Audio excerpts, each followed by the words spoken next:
Hi, I'm Grace from Gardening for Joy, and today I'm going to talk about starting plants from seeds.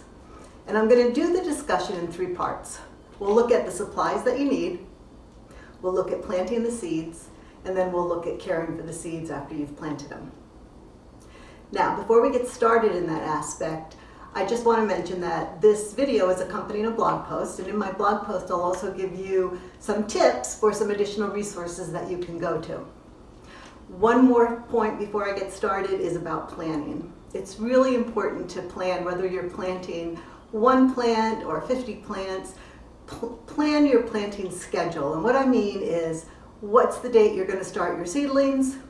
When are you going to move those seedlings outside to harden them off? When are you going to transplant them? And finally, when you can expect to harvest them. Okay, let's get started. So let's look at some of the supplies that you need to start your seeds.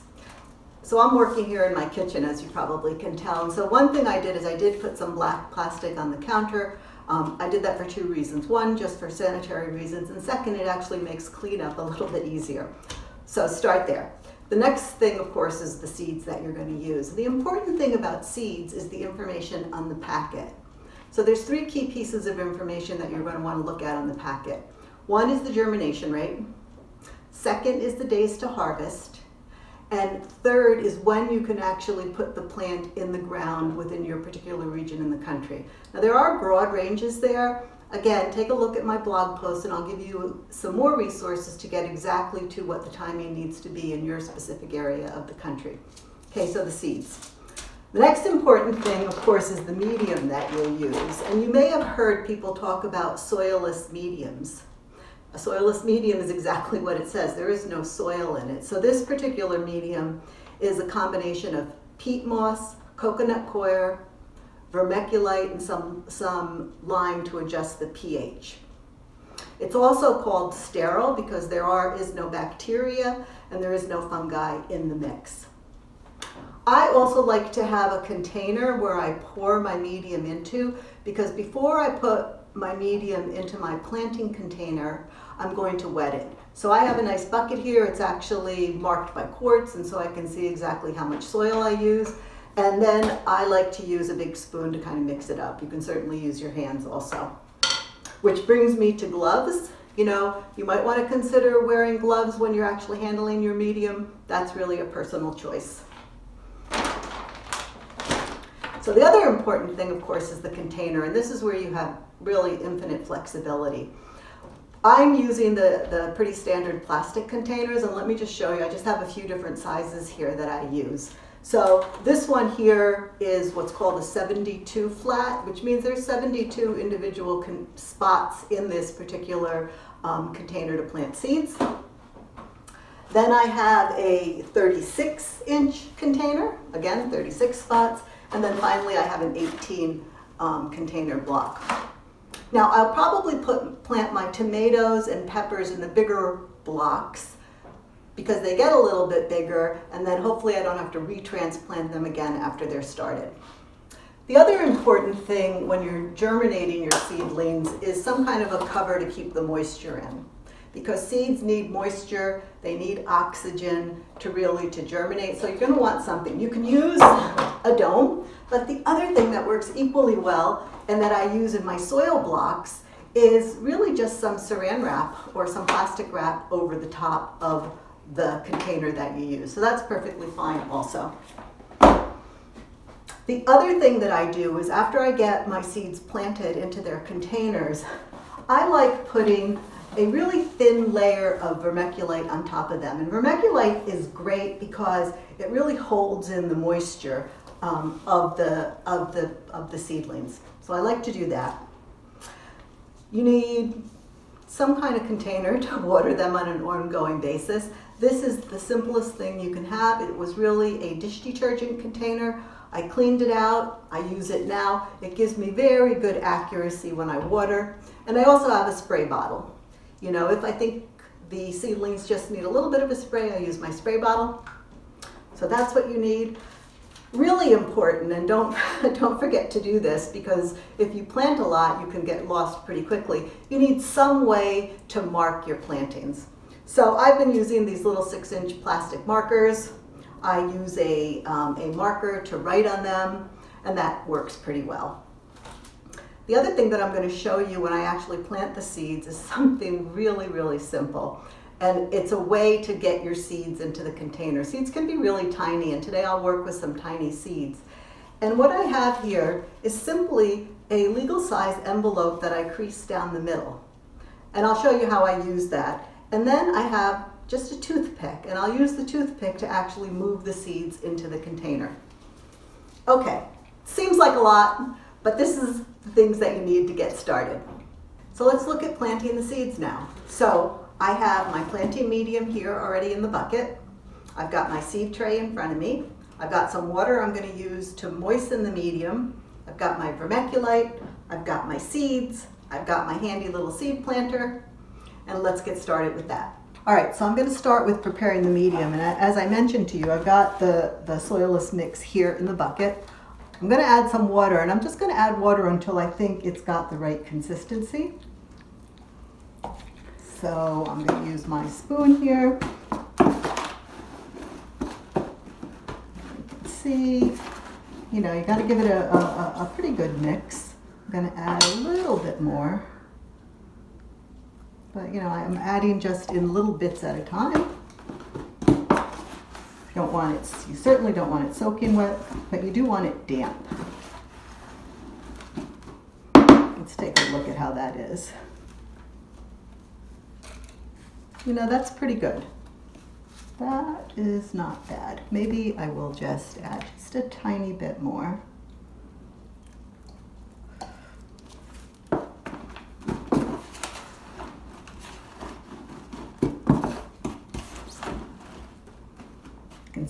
Cool stuff in there. Okay, yeah, that's good. So next thing I'm going to do is I'm going to fill my trays, right? Pretty simple.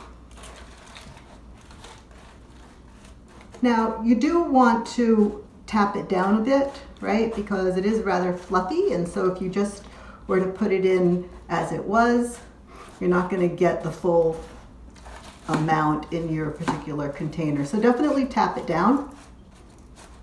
Sometimes I used to forget to do this, and I would look down and find my plants sunk all the way in. But you also want to leave about 1/4 inch to 1/2 inch from the top.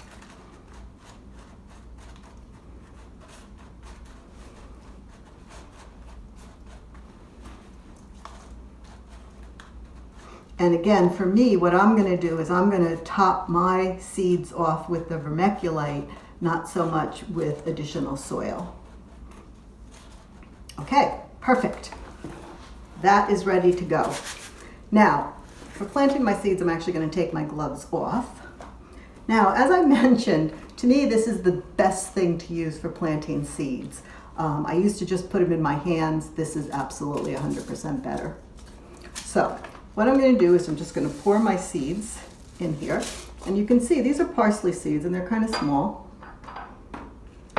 I have a little bowl here, and I have my toothpick. And if I just dampen my toothpick a bit, I can make a little bit of an indent in each one of these, you know, just kind of where my seed is, just so I have a little target for landing my seed.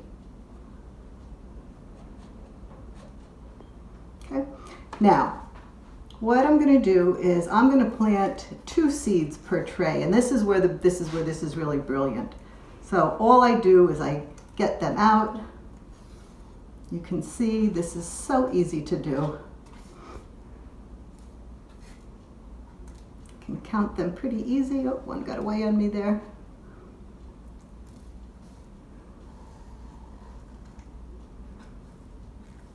But I hope you see how easy this is. Believe me, it's a lot better than just using your hands.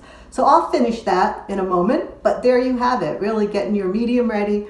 Getting your seeds ready, and then I'll finish it off with just putting some vermiculite on top of it. Okay, there you have it. I've planted my first set of seeds. What I'm going to do now is I'm going to take these and put them in the container. And as I mentioned, I'm just going to put a really, really light layer of vermiculite on top of them. This stuff is so light, if you blow on it, it'll blow away. But as I said, it really retains the moisture. It'll also help with any mold developing on top of the soil, should that be a problem. All right, the other thing I'm going to do, just going to give it, you can see these will just blow away pretty quickly, but I'm just going to moisten it a little bit with my spray bottle.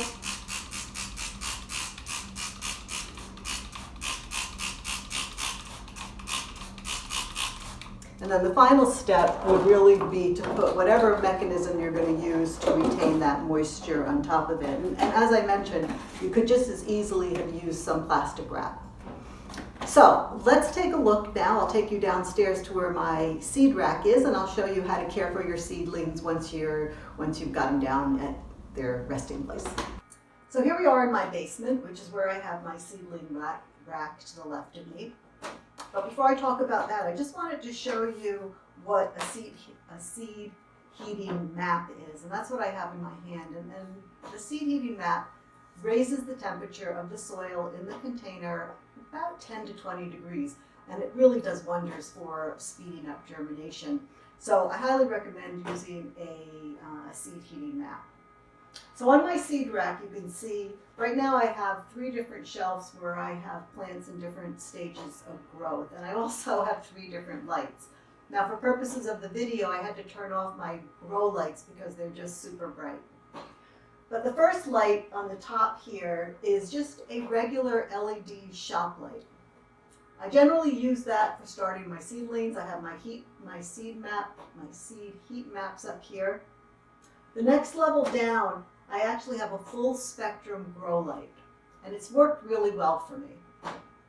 And then the next level down, what I'm actually using is I had an AeroGrow system, and the AeroGrow system comes with a really good grow light. And so I'm using the grow light from the AeroGrow system on that particular level, and that's also worked out pretty good. Now these seedlings are about 3 weeks old. The other thing I have that you might see here is a fan. So I keep the fan on as long as I keep the lights on. And the fan really strengthens the stems of the seedlings. And so that's really a good thing. So I keep that on. So my schedule is I run the lights and the fan 16 hours a day, and then I do 8 hours off for a resting period. So there you have my seed setup. So now let me show you what I'm going to do with the seed tray that we started upstairs. So here is the seed tray that we started upstairs, and this is just my work area that I use for my seedlings, and I found it really helpful. Now in my basement I don't have a water supply, so you can see I keep a gallon jug of water here, and I really use that to refill the containers that I use to water the seedlings with. So I have the container I showed you upstairs, which is really just a very accurate waterer, and then I have the mister, which I generally use before the seeds actually sprout.